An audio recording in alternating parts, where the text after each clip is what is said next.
గౌరవనీయులు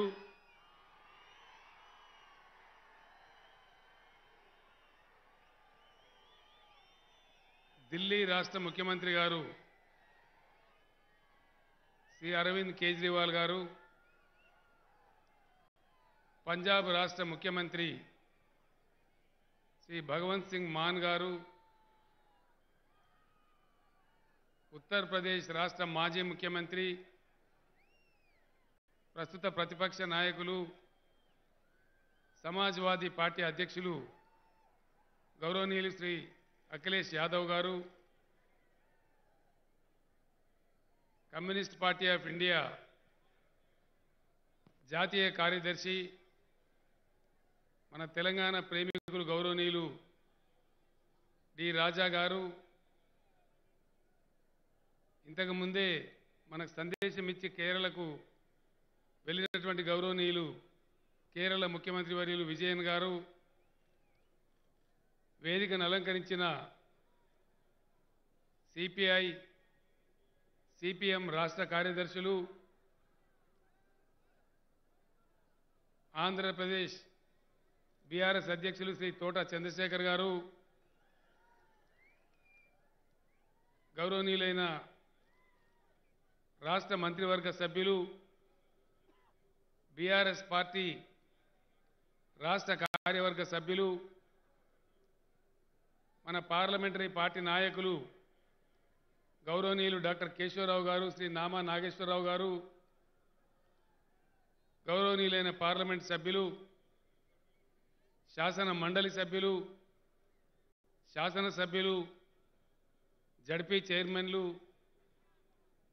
వివిధ జిల్లాల నుంచి వచ్చినటువంటి పార్టీకి సంబంధించిన వివిధ స్థాయిల నాయకులు, ఖమ్మం జిల్లా నలు చెరుగుల నుంచి ఖమ్మం చరిత్రలోనే ఇంత అద్భుతమైన భారీ బహిరంగ సభకు తరలి వచ్చినటువంటి నా ఆత్మీయ బంధువులందరికీ కూడా పేరు పేరున ప్రతి ఒక్కరికి హృదయపూర్వక ధన్యవాదాలు. నాకు కూడా చాలా ఆశ్చర్యం కలుగుతూ ఉంది. మీకు భాష అర్థం కాకపోయినా చాలా చక్కగా ఇంతసేపు ఇంత ఓపికతోని మీరు సమయం కోసం వేచి ఉన్నారంటేనే ఇది ఈ దేశంలో ప్రబలమైన మార్పుకు సంకేతం అని చెప్పి నేను భావిస్తా ఉన్నా.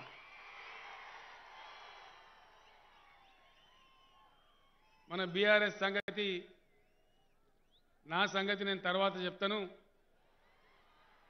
మీ సంగతి ముందు చెప్తాను. ఇక్కడ మీ సంగతి అయిపోతే ఇక నా సంగతి తర్వాత.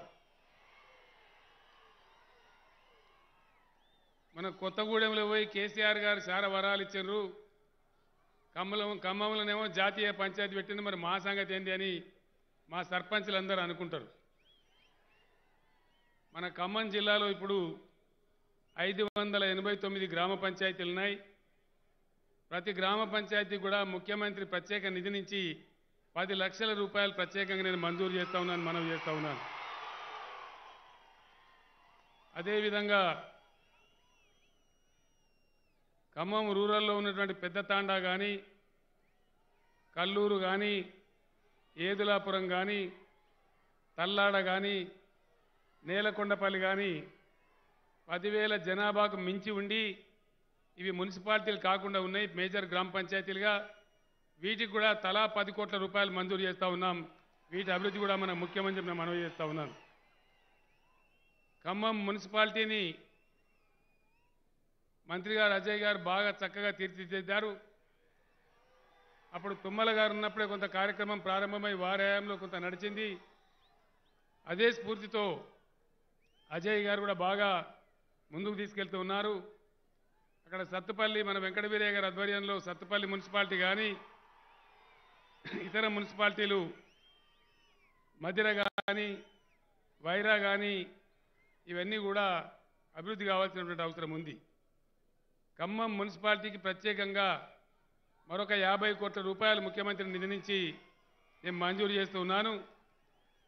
ఇక్కడ అజయ్ గారు నాకు పదే పదే చెప్తా ఉన్నారు, మునేరు నది మీద చాలా పాత బ్రిడ్జి ఉంది, దాన్ని రిప్లేస్ చేసి వెంటనే కొత్త బ్రిడ్జి నిర్మాణం కావాలని కోరుతూ ఉన్నారు. అది కూడా డెఫినెట్గా వెంటనే మంజూరు చేస్తామని కూడా నేను మనవి చేస్తూ ఉన్నాను. అదేవిధంగా ఇతర మున్సిపాలిటీలకు కూడా మధిర కావచ్చు, వైరా కావచ్చు, సత్తుపల్లి కావచ్చు, వీటికి కూడా తలా 30 కోట్ల రూపాయలు ప్రత్యేక నిధి నుంచి మంజూరు చేస్తాం. అక్కడ కూడా మంచి అభివృద్ధి కార్యక్రమాలు చేపట్టాలని నేను కోరుతూ ఉన్నాను. ఖమ్మంలో ప్రభుత్వ ఇంజనీరింగ్ కళాశాల కావాలని కూడా నాయకులందరూ అడుగుతూ ఉన్నారు, మంత్రి గారు కూడా అడుగుతూ ఉన్నారు. తప్పకుండా మన జేఎన్టీయూ ఆధ్వర్యంలో గవర్నమెంట్ ఇంజనీరింగ్ కాలేజీని కూడా కొత్త కోర్సులతోని ఖమ్మానికి మంజూరు చేస్తామని నేను మనవి చేస్తూ ఉన్నా. ఇది మీ సంగతి అయిపోయింది. ఇంకేమైనా ఉందా?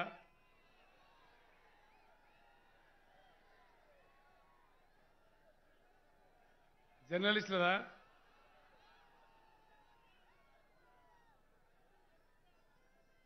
మీడియా ఆఫీస్ లేదా? జర్నలిస్టులకు ఇళ్ల స్థలాలు నేను జిల్లా అధికారులకు, జిల్లా మంత్రి గారికి, ప్రత్యేకించి ఆర్థిక మంత్రి హరీష్ రావు గారికి మనవి చేస్తూ ఉన్నా. ఖమ్మంలో హెడ్ క్వార్టర్లో ఎంతమంది అయితే జర్నలిస్టులు ఉన్నారో ఆర్థిక మంత్రి గారిని ఎందుకంటే నేను ప్రత్యేకించి కోరుతున్నది, ఇది చాలా చైతన్యవంతమైన జిల్లా కేంద్రం.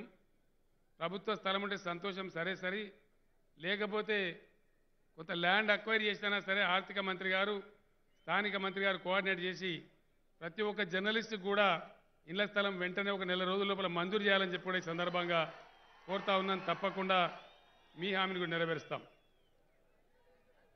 జర్నలిస్టులలో ఫోటో జర్నలిస్టులు కూడా ఉంటారు, కెమెరా జర్నలిస్టులు ఉంటారు. వాళ్ళని చిన్నచూపు చూడొద్దండి, వాళ్ళకు కూడా ఇవ్వాలని మనవి చేస్తా ఉన్నా. అందరినీ కూడా కవర్ చేయాలి.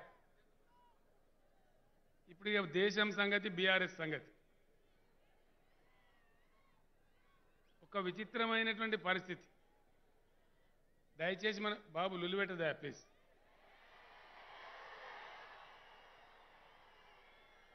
ఇప్పుడు నేను ఇక్కడ మొత్తుకుంటే నువ్వు అక్కడ మొత్తుకుంటే ఏది అర్థం కావాలి? నేను ఎక్కువ టైం కూడా తీసుకోను, 4 విషయాలు. ఎందుకంటే చాలా పేపర్లన్నీ కేసీఆర్ గారి ఇలా జాతీయ పాలసీ చెప్తామన్నారు. చెప్తాం జాతీయ పాలసీ, అది ఇంత పెద్ద సభలో చెప్పలేము. స్థూలమైన కొన్ని విషయాలు చెప్పి బీఆర్ఎస్ పాలసీ ఏంది, వైఖరి ఏంది, ఏం చేయబోతాం, ఈ దేశానికి బీఆర్ఎస్ ఏం మార్గనిర్దేశం చేస్తుంది, అది రాబోయే రోజుల్లో చాలా డీటెయిల్ డాక్యుమెంట్స్లో చెప్తాం. కానీ కొన్ని విషయాలు దయచేసి మనం చాలా ఖచ్చితంగా అర్థం చేసుకోవాల్సిన అవసరం ఉంది. ఒకటే ఒక మాట నా మనస్సును అనేక రోజులుగా కలిచివేస్తూ ఉంది, చాలా బాధ పెడతా ఉంది. నేను జర్నలిస్ట్ మిత్రులను కూడా కోరుతా ఉన్నా, దయచేసి మీరు కూడా గుండె మీద చేసుకొని ఆలోచన చేయాలి. రాజకీయాలు జరుగుతుంటాయండి, ఎవడో గెలుస్తాడు, ఎవడో ఓడతాడు, ఏదో అయిపోతుంది. ఎందరు గెలవలేదు, ఎందరు ఓడలేదు, ఎందరు ఊడలేదు, అది పెద్ద ఇష్యూ కాదు. ఈరోజు మన భారతదేశం యొక్క, భారత సమాజం యొక్క లక్ష్యం ఏమిటి? ఏదైనా ఉన్నదండి లక్ష్యం? భారతదేశం తన లక్ష్యాన్ని కోల్పోయిందా? దారి తప్పిందా? బిత్తరపోయి గత్తరపడుతున్నదా? ఏం జరుగుతూ ఉంది ఈ దేశంలో? ఇది నా అంతరాత్మ నన్ను అనేక రోజులుగా కలిచివేస్తూ ఉన్నది. దయచేసి మనందరం కూడా చాలా సీరియస్గా ఆలోచించాల్సిన విషయం. ఎందుకంటే ఒకటే ఒక మాట నేను మన కొత్తగూడెంలో కూడా చెప్పినాను, మళ్ళీ ఈరోజు రిపీట్ చేస్తూ ఉన్నా. దేశంలో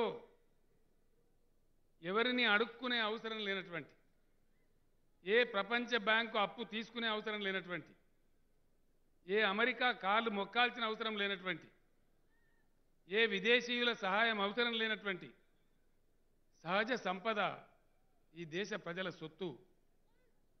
లక్షల కోట్ల రూపాయల ఆస్తి ఉంది. ఏమైతా ఉంది ఇది? లేకపోతే భిక్షమెత్తుకుంటే పర్వాలేదు, ఉండి కూడా మనం ఎందుకు యాచకులం కావాలి? ఒక మాట దయచేసి అందరూ కూడా, నేను గౌరవ ఎమ్మెల్యేలతో ప్రతిసారి చెప్తా ఉన్నా, శాసనసభాపక్ష సమావేశాలలో, పార్లమెంటు సమావేశాలలో అనేక పర్యాయాలు చెప్తా ఉన్నా. అమెరికా మనకంటే 2.5 రెట్లు పెద్దగా ఉంటుంది.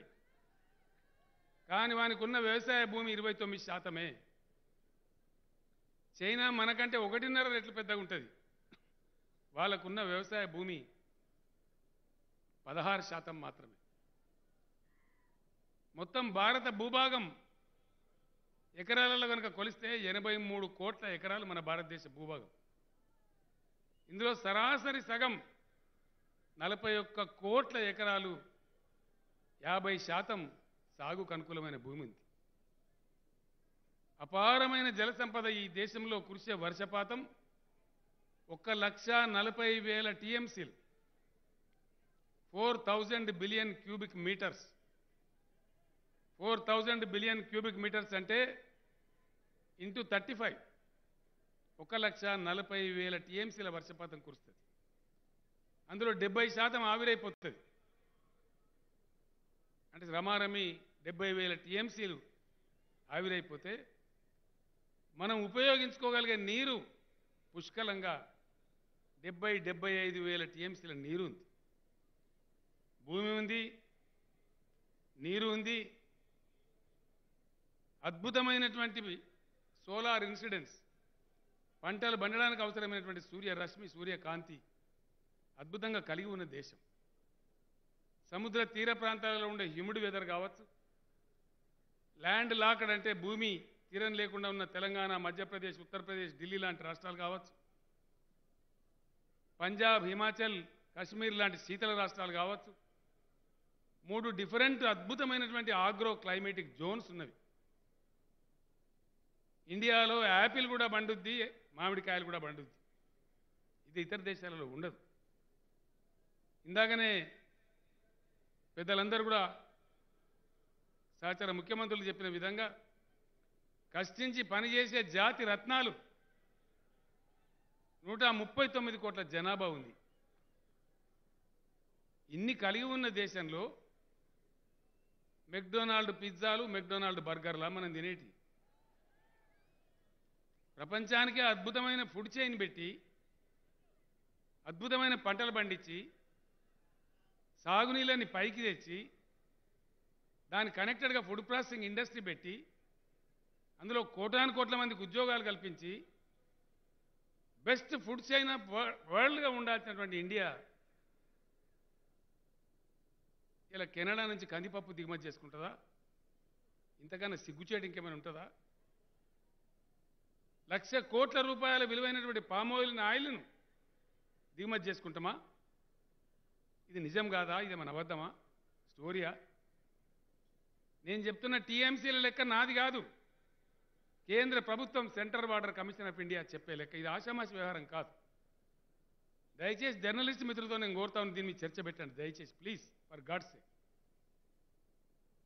70,000 టీఎంసీల నీళ్ళు అందుబాటులో ఉంటే ఈ రోజుకు దేశం ఎత్తుకొని వాడుకుంటున్నది కేవలం నికరంగా 19,000, 20,000 టీఎంసీలు మాత్రమే.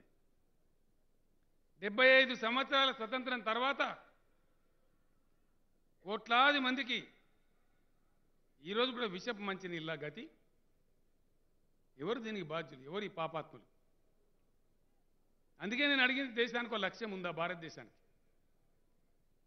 మన లక్ష్యం కోల్పోయినాం. మనం స్వాతంత్రం వచ్చిన తొలినాళ్లలో వేసిన కొన్ని ప్రణాళికలు, కట్టిన కొన్ని ప్రాజెక్టులు తప్ప తర్వాత అతిగతి లేదు. ట్రిబ్యునల్ వేస్తారండి. ఒక ఉదాహరణ చెప్తున్నాను నేను. మన రాష్ట్రంలోనే కృష్ణా జలాల వివాదం మీద బ్రజేష్ కుమార్ ట్రిబ్యునల్ వేసినారు. 19 ఏళ్ళు గడిచిపోయి 20వ సంవత్సరం పడ్డది. హరి లేదు, శివ లేదు. ఆ జడ్జి ముసలివాడు 4 తీసుకొచ్చి కుర్చీలో కూర్చోబెడతారు. ఆయన ఎప్పుడు హరి అంటాడో ఇవన్నీ తెలియదు.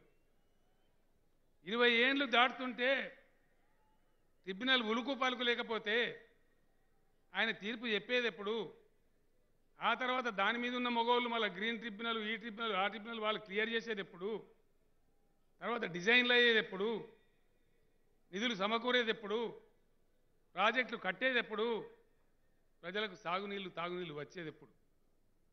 దీనికి ఏమన్నా అమెరికా నడుకోవన్నా, అంతర్జాతీయ రాజనీతి కావన్నా, ప్రపంచ బ్యాంకు దగ్గర చిప్పబట్టుకోవన్నా ఏది అవసరం లేదే. అవసరం లేదు కదా. ఇది ఫ్యాక్ట్ కదా. ఇది శాత కాదు, మంచినీళ్ళు ఇయ్యే శాత కాదు. నదులలో వారి నీళ్లు సముద్రానికి పోతుంటే నోళ్ళల్లో పెట్టుకొని కూర్చొని కహానీలు చెప్పి కథలు చెప్పి. ఇంకొక మాటనండి, ఎక్కడ ప్రజలను గోల్మాలు దింపుతున్నారు, ఎక్కడ మనం మోసపోతున్నాం. జింబాబ్వే అనే ఒక చిన్న దేశంలో 6533 టీఎంసీల రిజర్వాయర్ ఉంది. జింబాబ్వేలో జాంబేజీ నది మీద, మా జర్నలిస్టులు రాయాలి దయచేసి. రష్యాలో అంగారా నది మీద 5968 టీఎంసీల ప్రాజెక్టు ఉంది. వోల్టా నది మీద ఘనా దేశంలో 5085 టీఎంసీల ప్రాజెక్టు ఉంది. కెనడాలో మణికూగాన్ నది మీద 4944 టీఎంసీల ప్రాజెక్టు ఉంది. ఈజిప్టులో నైలు నది మీద 4500 టీఎంసీల ప్రాజెక్టు ఉంది. మన పొరుగు దేశమైన చైనాలో యాంగ్జీ నది మీద 3 గార్జెస్ డ్యామ్ అని 1400 టీఎంసీల ప్రాజెక్టు ఉంది. అమెరికాలో కొలరాడో నది మీద 1200 టీఎంసీల ప్రాజెక్టు ఉంది. మరి మన దేశానికి ఏదండి? ఇంత సువిశాల దేశం, 139 కోట్ల జనాభా, కరువులు చూసినాం, కాటకాలు చూసినాం, వరదలు చూస్తున్నాం. ఏది ఒకటి కూడా వద్దాం మన ముఖానికి? మనం నోసుకోలేదా? మంచినీళ్ళకి బాధపడన్నా? నేను ఒక్కటే ప్రశ్న ఈ దేశాన్ని అడుగుతా ఉన్నా ఈ ఖమ్మం సభ ద్వారా. ఈ నీళ్ళన్నీ సరి అయిన పరిపాలన వచ్చి నదుల నీళ్లు భూమి మీదకి మళ్ళీ ప్రజల దాహం, పొలాల దాహాన్ని తీర్చానా? మనం సన్నాసులాగా ఇట్లే ఉండన్నా? దయచేసి దేశం ఆలోచించాలని చెప్పి నేను కోరుతా ఉన్నా. ఇది ప్రశ్నించడానికి, ఈ చైతన్యం తేవడానికి, దీన్ని సాధించడానికి పుట్టిందే బీఆర్ఎస్ అని మనం చేస్తా ఉన్నా. ఖచ్చితంగా 600 సరే, తెలంగాణ ఉద్యమం లాంటి భారతదేశ వ్యాప్తంగా ఉద్యమం వచ్చైనా సరే, ప్రభుత్వాల మెడలు వంచి సహజ సిద్ధంగా భగవంతుడు ఇచ్చినటువంటి ఈ ప్రకృతి సంపద ఇప్పటిదాకా ప్రజలు వంచబడ్డారు. ఇది భూమి మీదకి రావాలి, దానికోసం పోరాటం జరగాలి. లేకపోతే మనం ముందుకు పోలేం. ఒక బకెట్ నీళ్ల కోసం చెన్నై నగరం అరువులు చాచన్నా? తన్నీర్ సినిమా వచ్చినా కూడా మనకు దాన్ని చూసి కూడా సిగ్గురాదా? దేనికోసం? ఇంకా దీనిలో లొడా రాజకీయాలు మాట్లాడడం, గంటలు ఉపన్యాసాలు చెప్పడం, ఇదేనా భారతదేశం? ఈ దేశం యొక్క పరమార్థం? నీటి యుద్ధాలు ఎందుకండి? ఇంతకుముందే ఆయన చెప్పిండు, పంజాబ్ సీఎం గారు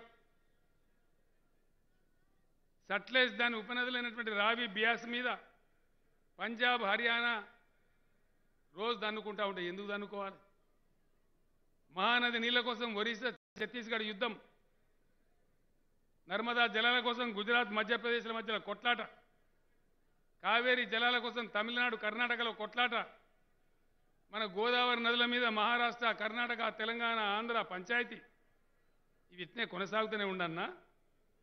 చాటలో తౌడుపోసి కుక్కలకు కొట్టాడబెట్టినట్టు రాష్ట్రాల మధ్య తాగులాటలు పెట్టి, చేతగాక పరిపాలన చేయరాక, చట్టస్ఫూర్తి దేక, సహజంగా ఉన్న ఏ అప్పవసరం లేనటువంటి, ఎవరిని అడుక్కునే అవసరం లేనటువంటి బ్రహ్మాండమైనటువంటి సహజ సంపద భగవంతుడో ప్రకృతి ఇచ్చిన సంపదను ప్రజల కోసం వినియోగించే తెలివి లేక దొల్ల మాటలు, కళ్ళ మాటలు చెప్తూ పొద్దుబుచ్చే పరిపాలకులే ఉండన్నా? లేదు నిజాయితీగా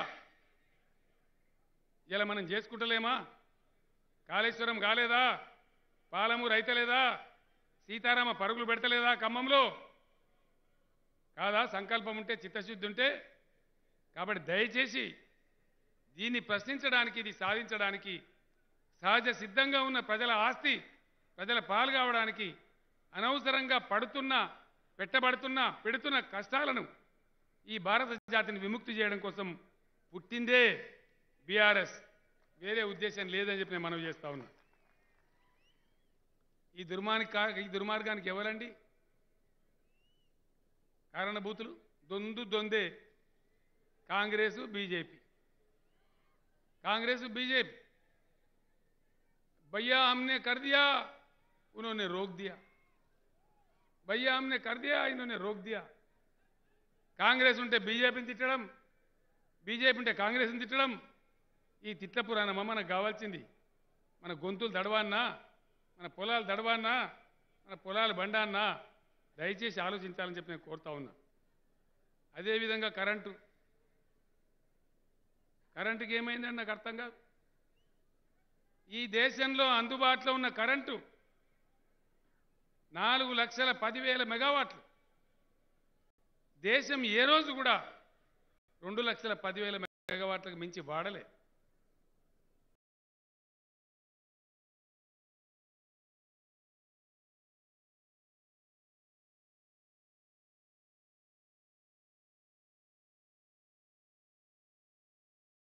కరెంటు కోతలు అన్ని రాష్ట్రాల్లో, ఒక్క తెలంగాణలో తప్ప ఎక్కడ కూడా 24 గంటల కరెంట్ ఇచ్చే పరిస్థితి లేదు.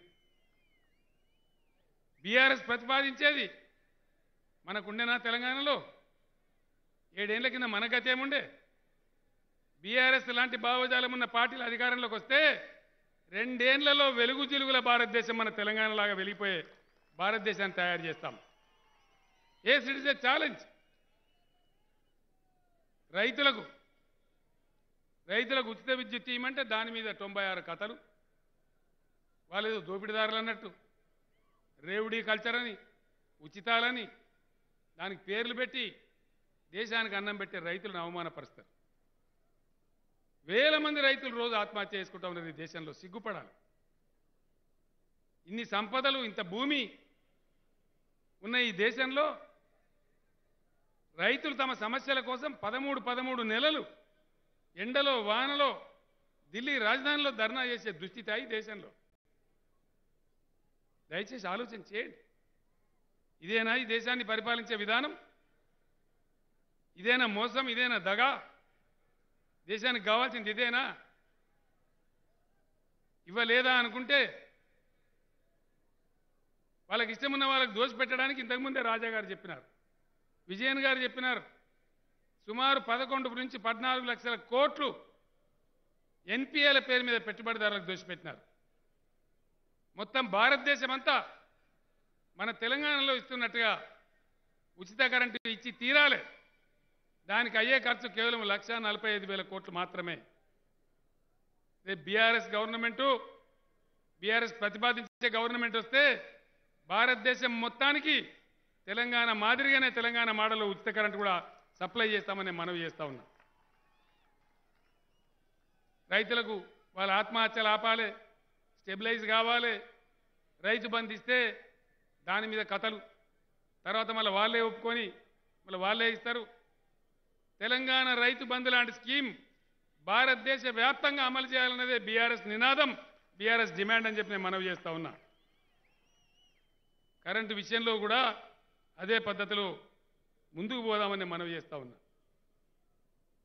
ఇది ఎట్లా ఉన్నది దేశంలో పరిస్థితి?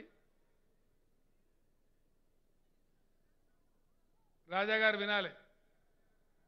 ప్రస్తుతం బీజేపీ చెప్పేసి నీతి socialise the losses, privatise the profit. ఏదైనా కొంచెం నష్టం వస్తే దాన్ని సమాజం నెత్తిన రుద్దాలి, ధరలు పెంచాలి అడ్డగోలుగా, సామాన్య ప్రజల మీద ట్యాక్స్లు వేయాలి. పెద్దలు కేశవరావు గారు నా దగ్గర చూస్తున్నారు ఫిలసాఫికల్గా. Socialization of the losses, privatization of the profits. ఇది నేడు బీజేపీ అవలంబించే దుర్మార్గమైనటువంటి పెట్టుబడిదారీ దోపిడీదారుల యొక్క ప్రభుత్వం. నేను సీదా చెప్తా ఉన్న ప్రధానమంత్రి నరేంద్ర మోడీ గారికి, అయ్యా మోడీ గారు, మీ పాలసీ ప్రైవేటైజేషన్, మా పాలసీ నేషనలైజేషన్. ఇలా అమ్ముతా అమ్ముతా అమ్ముతా అంటున్నావు ఎల్ఐసిని. అమ్మాయి పర్వాలేదు, 24 తర్వాత నువ్వు ఇంటికి, మేము ఢిల్లీకి గ్యారంటీగా మళ్ళీ ఎల్ఐసిని వాపస్ తీసుకుంటాం. పబ్లిక్ సెక్టర్ని ఆ ఎల్ఐసిని కొనసాగిస్తామని మనవి చేస్తా ఉన్నా. ఎల్ఐసి సోదరులకు 42 లక్షల కోట్ల రూపాయల ఆస్తులున్నాయి. లక్షలాది మంది ఎల్ఐసి ఏజెంట్లు ఉన్నారు, లక్షలాది మంది ఉద్యోగులు ఉన్నారు. భారతీయుల ఆత్మతోని, ప్రతి సామాన్యుని కుటుంబంతోని వెనవసుకుపోయిన పేగు బంధం ఉన్న సంస్థ మన ఎల్ఐసి. దాన్ని అప్పనంగా అడ్డికి పావుసేరు ఇష్టం వచ్చిన మా సావుకారులకు అమ్ముతామని మోడీ గారు నువ్వు ఉవ్వులూరుతున్నావు. నువ్వు అమ్మినా మళ్ళా మేము వాపస్ తీసుకుంటాం. ఎల్ఐసి ఏజెంట్ మిత్రులారా, ఎల్ఐసి కార్మికులారా, సింహాల్లాగా గర్జించండి, పిడికిలెత్తండి, బీఆర్ఎస్ను బలపరచండి, ముందుకు పోదాం, మన ఎల్ఐసిని రక్షించుకుందామని మనవి చేస్తా ఉన్నా. అదేవిధంగా కరెంటు స్వాతంత్రం వచ్చిన నాటి నుంచి నేటి దాకా అనేక లక్షల కోట్ల రూపాయల జెన్కోలు ట్రాన్స్కోల ఆస్తులు, మన కళ్ళ ముందర కనబడే స్తంభాలు, స్టేషన్లు, మన కేటీపీఎస్ లాంటి సంస్థలు లక్షల కోట్ల రూపాయల విలువ చేసి ఉన్నాయి. అవన్నీ ప్రజల ఆస్తులు. వాటిని అప్పనంగా లాసేదో చూపించి సావుకారులకు అప్పచెప్పి ప్రజల ముక్కు విండేటట్టు దాన్ని కూడా ప్రైవేట్ చేసి అప్పనంగా అమ్ముతామంటున్నారు. భారతదేశం లాంటి పెద్ద దేశంలో కరెంటు అతి ముఖ్యమైనటువంటి విషయం కాబట్టి, ప్రగతి సూచికలలో మొదటిది కాబట్టి కరెంటు రంగాన్ని ఖచ్చితంగా పబ్లిక్ సెక్టర్లోనే ఉంచబడుతుంది. అదే బీఆర్ఎస్ పాలసీ. దాన్నే డిమాండ్ చేస్తూ ఉన్నాం. కరెంటు కార్మికులారా పిడికిలు బిగించండి అని నేను పిలిపిస్తా ఉన్నా. ఇక మాట్లాడమంటే రేకు డబ్బాల గులకరాలేసి చూపినట్టే లొడా లొడా లడా లడా. ఒక్క పని 75 సంవత్సరాల స్వతంత్ర భారతదేశంలో కడుపు నిండా నీళ్లున్నా మంచినీళ్ళు ఇయ్యలేని అసమర్థ పాలకులు కావన్నా ఇంకా చాలదా? మనకు సిగ్గు రావద్దా? దయచేసి ఆలోచించమని నేను కోరుతా ఉన్నా. మంచినీళ్ళు రావన్నా, సాగునీళ్ళు రావన్నా ఈ డబ్బా రేకుల లొడలొడ లడలడనే విందామా? దయచేసి ఆలోచన చేయండి. కరెంట్ ఇవ్వలేరు, మంచినీళ్ళు ఇవ్వలేరు, అల్లున్నోట్ల అన్నున్న అంగట్లో, అంగట్లో అన్నున్న అల్లున్నోట్ల శనున్నది అన్నట్టు ఎందుకు మోసపోవాలి? హైడ్రో ఎలక్ట్రికల్ ఇంకో 1,00,000 మెగావాట్లకు అవకాశం ఉంది. దేశంలో కోసి గండకి నదులు బీహార్ను వరదలతోని కరువుతోని ముంచెత్తా ఉన్నాయి. ప్రతి సంవత్సరం సగం బీహార్ వరదలు, సగం బీహార్ కరువు. అక్కడ హైడ్రో ఎలక్ట్రికల్ ప్రాజెక్టులు పెట్టినట్టయితే బ్రహ్మాండంగా అద్భుతమైన కరెంట్ వచ్చేటువంటి అవకాశం ఉంది. ఈ విధంగా జరుగుతున్నటువంటి ఈ దేశంలో ప్రజలను మోసగించడానికి, గోల్మాల్ చేయడానికి మోడీ గారు చెప్తారు, government has no business to do business. But we say government has every business to do business wherever it is required. లాభం ఉన్నటువంటి కాడి నుంచి క్రాస్ సబ్సిడైజ్ చేసి పేదలను ఆదుకోవడం అనేది అనాదిగా సమాజం మన భారతీయ రక్తంలో ఉన్నటువంటి సాంప్రదాయం. ధనవంతులు ధర్మశాలలు కట్టించడం మన సాంప్రదాయం. No business to do business. పేదలను సాధలను అందరినీ సావుకాలకు అప్పచెప్పి సాగుకొడతావా? Government has every business to intervene and do. ఆ విధంగా ముందుకోవాల్సిన అవసరం ఉంది. టైం అయినా అదే ఇది 25 అయిందా? ఈ హెలికాప్టర్తో ఇదే తంట. ఈ విధంగా అనేక విషయాలు ఇబ్బందులు పెడతా ఉన్నారు. దళిత జాతి బిడ్డలు ఎవరి కోసం వివక్ష అనుభవించాలి? ఎన్నేళ్ళు అనుభవించాలి? అందుకే పుట్టింది తెలంగాణలో దళిత బంధు పథకం. ఖచ్చితంగా అంబేద్కర్ గారి బాటలో, కన్సీరామ్ గారు చూపించిన బాటలో దళిత జాతి పైకి వచ్చి తీరాలి. భారత దళిత జాతికి నేను పిలిపిస్తా ఉన్నా. తెలంగాణ దళిత బంధు పథకాన్ని సంవత్సరానికి 25 లక్షల కుటుంబాల చొప్పున భారతదేశమంతా అమలు చేయాలని బీఆర్ఎస్ డిమాండ్ చేస్తూ ఉంది. మీరు చేయకపోతే మేము చేసి చూపెడతామనుకుంటే మనవి చేస్తూ ఉన్నా. అదేవిధంగా మహిళా అభ్యుదయం, ఏ సమాజాలలో మహిళల పాత్ర అన్ని రంగాల్లోకి ఆహ్వానించినరో ఆ దేశాలు చాలా బాగుపడ్డాయి. మన దగ్గర ఎంత తెలివి ఉన్నా నువ్వు వంటింట్లోనే ఉండాలి, మేము మాత్రం బలాదూరు తిరుగుతాం అనే పద్ధతిలో మన దేశం ఉంది. ఈ లింగ వివక్ష పోవాలి. మహిళల యొక్క పాత్రను అన్ని రంగాలలో పెంపొందించాలి. ఆ విధంగా మహిళలకు 35% చట్టసభల్లో రిజర్వేషన్ కూడా బీఆర్ఎస్ ప్రతిపాదిస్తూ ఉంది. ఆ విధంగా ముందుకోవాలని మనవి చేస్తూ ఉన్నా. ఇదే పద్ధతులలో ఇంకా అనేక రకాలుగా ఈ దేశాన్ని మతపరిచి మతపిచ్చి లేపుతా ఉన్నారు. విశాఖ ఉక్కు కర్మాగారాన్ని నమ్ముతా అంటున్న మోడీ గారు నేను మొన్ననే చెప్పిన, కొత్తగూడెంలో చెప్పిన, ఇంకో సభలో చెప్పిన, పర్వాలేదు నీ చేతుల అధికారం ఉన్నది అమ్మేయి, విశాఖ ఉక్కును ఎట్టి పరిస్థితుల పోనీయం, మళ్ళీ తీసుకొని పబ్లిక్ సెక్టర్లో పెడతాం, ఇది మా వాగ్దానం అని కూడా చెప్తా ఉన్నాం. ఇప్పుడే మాన్ గారు చెప్పినారు, రైళ్లు పోయినాయి, విమానాలు పోయినాయి, సడకులు పోయినాయి, చివరికి వ్యవసాయాన్ని కూడా ప్రైవేట్ చేస్తారట.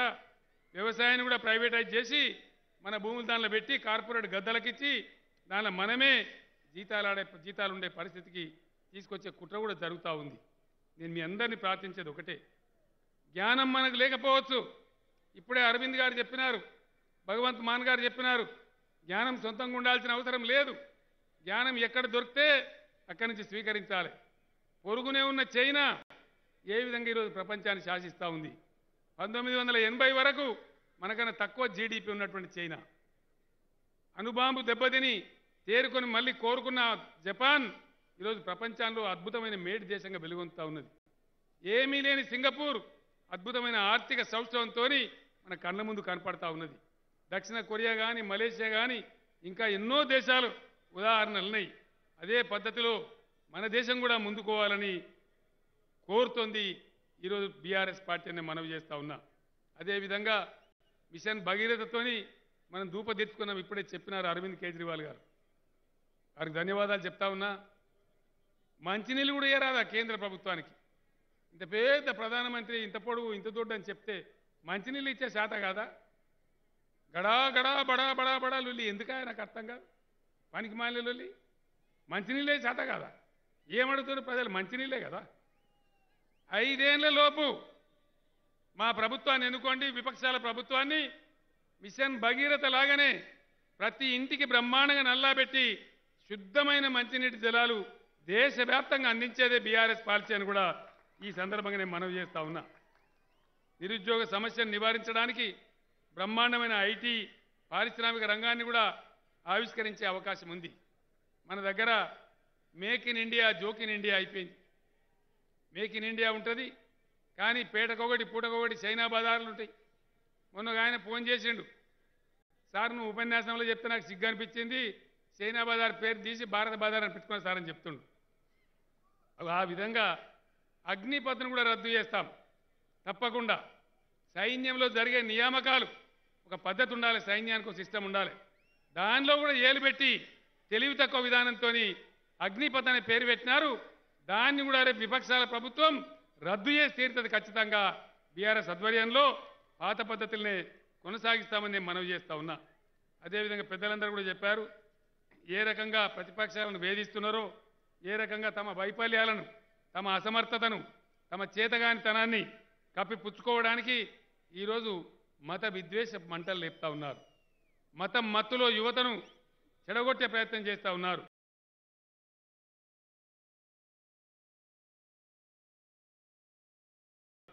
నేను ఒక్కటే మాట మనవి చేస్తా ఉన్నా, దయించి వేస్తుంటే ఎవరి కోసం మనం సహించాలి, ఎందుకోసం సహించాలి? కాబట్టి దయచేసి కర్షక వీరులకు, కరెంటు కార్మికులకు, మహిళా సోదరీమణులకు, దళిత బిడ్డలకు అందరికి కూడా నేను ఒక్కటే మనవి చేస్తా ఉన్నా, అందరం ఏకమైతే ఈ మూర్ఖుల అసమర్థుల పాలనను తొలగించడం కష్టం కాదు. ఒక ఉజ్వలమైనటువంటి భారతదేశాన్ని ఆవిష్కరింపజేసుకోవడం కోసమే బీఆర్ఎస్ ఆవిర్భవించింది. ఈరోజు ఇంతమంది పెద్దలు కేజ్రీవాల్ గారు, మాన్ గారు, విజయన్ గారు, డి రాజా గారు, అఖిలేష్ యాదవ్ గారు మన మధ్యకు వచ్చి మనకెంతో సంఘీభావాన్ని, బలాన్ని ఇచ్చారు. రాబోయే రోజులలో, కొద్ది రోజులలోనే బీఆర్ఎస్ యొక్క టోటల్ పాలసీస్ కూడా బ్రహ్మాండంగా ప్రజల ముందు పెడతాం. దాని మీద రిటైర్డ్ ఐఏఎస్ అధికారులు, మాజీ సుప్రీంకోర్టు జడ్జీలు ఒక 150 మంది పనిచేస్తూ ఉన్నారు. ఫైనల్ డ్రాఫ్టింగ్ జరుగుతూ ఉంది. అవన్నీ త్వరలోనే దేశం ముందు పెడతాం, చర్చకు పెడతాం. సిపిఐ, సిపిఎం లాంటి క్రియాశీల ప్రగతిశీల పార్టీలతో భారతదేశవ్యాప్తంగా బీఆర్ఎస్ కలిసి పనిచేస్తుంది. బ్రహ్మాండంగా ముందుకు పురోగమిస్తాం. అంతిమ విజయం మనదే, మనదే, మనదే. న్యాయం, ధర్మం ఎప్పుడు గెలిచి తీరుతుందని మనవి చేస్తూ, ఇంత పెద్ద ఎత్తున వచ్చి దీవించిన మీ అందరికీ కూడా ఎమ్మెల్యేలు కూర్చోవాలి. దయచేసి మనం హత్యలను గౌరవించాలి. మనదే అని మనవి చేస్తూ, ఇంత ఓపికతో ఇంత సమయం ఇచ్చి ఈ సభను విజయవంతం చేసిన ప్రతి ఒక్కరికి కూడా నేను ధన్యవాదాలు తెలియజేస్తా ఉన్నా. తన జిల్లా కాకపోయినా వచ్చి ఇక్కడనే మకాం పెట్టి ఈ కార్యక్రమ విజయానికి 6 నిమిషాలు కష్టపడ్డ మన ఆర్థిక మంత్రి హరీష్ రావు గారికి, వారితో పాటు పనిచేసిన అనేక మంది మిత్రులకు వాలంటీర్ మిత్రులకు మా పల్లా రాజేశ్వరరెడ్డి గారికి స్థానిక మంత్రి గారికి జిల్లా ఎమ్మెల్యేలకు జిల్లా కార్యకర్తలకు ప్రతి ఒక్కరికి కూడా నేను పేరు పేరున ధన్యవాదాలు చెప్తూ సెలవు తీసుకుంటా ఉన్నా. జై భారత్, జై భారత్. ధన్యవాదాలు.